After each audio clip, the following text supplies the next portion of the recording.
Here is a structured analysis, a deep pattern reading of the cultural architecture of the PC-free West, with its roots in liberal mythologies, its weaponized pluralism, and the psychic infrastructure that maintains the illusion of progress amid enduring hierarchies, brutality, and managed dissent. 1. The Facade of Progress, Liberal Mythologies and the Mask of Enlightenment.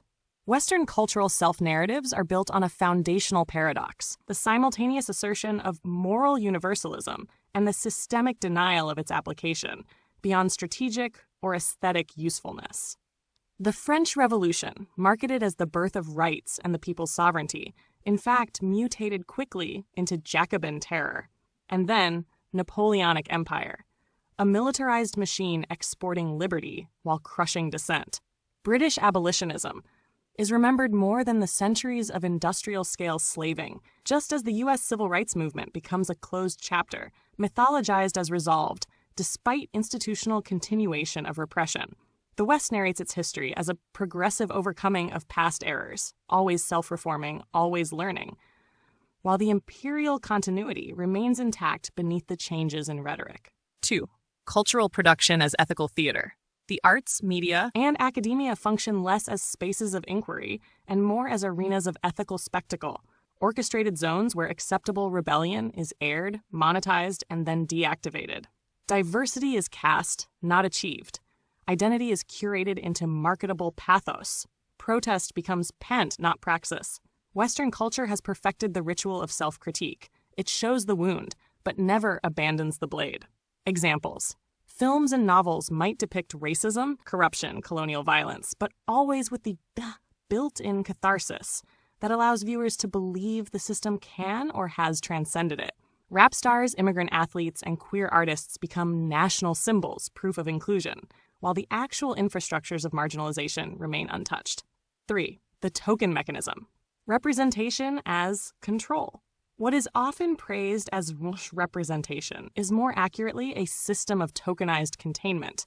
Race, gender, and identity categories are instrumentalized as proofs of virtue by institutions still governed by majority economic and cultural elites. International diplomacy deploys diversity to neutralize critique. Inclusion becomes a pretext to dismiss the persistence of injustice. A Black CEO does not end systemic racism. A gay prime minister does not undo foreign imperialism. A female arms dealer is not a feminist victory. In this model, difference is welcome only when it serves or flatters power, and is swiftly punished when it threatens coherence. Global projection, the aesthetic of humanitarianism. Abroad, the West performs itself as a moral power. The liberal humanitarian script justifies military intervention to save, economic domination to stabilize, cultural influence to modernize.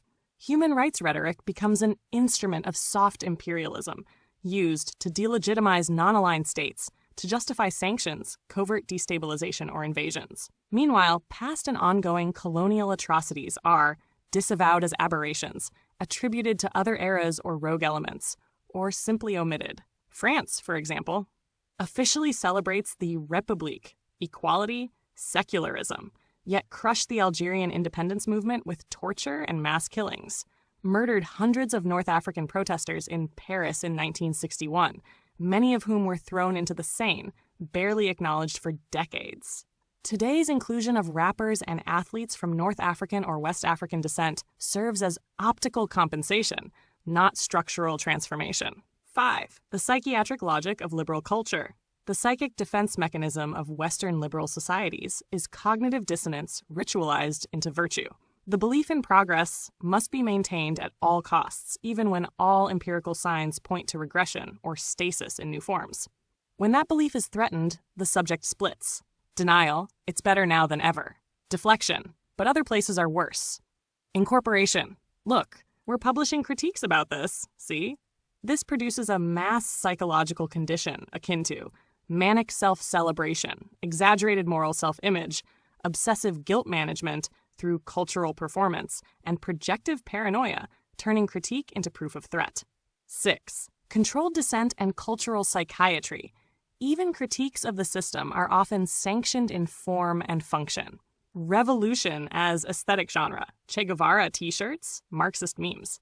Intersectionality used selectively to prioritize causes that don't destabilize economic hierarchies. Allyship becomes self-credentialing, not actual risk or redistribution. Institutions, museums, publishing houses, media platforms now curate opposition.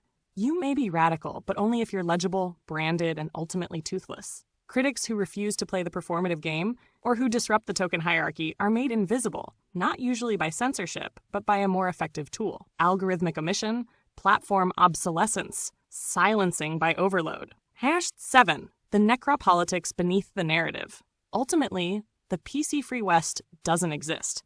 What exists is a post-PC realism, a system where inclusion is weaponized, not emancipatory. Racism continues, but is framed as personal failing, not systemic design. Militarism continues, but is framed as stabilization. Capitalism is total, but wrapped in the language of individual freedom. Those not instrumentalizable, those who do not make good optics, are quietly disposed of.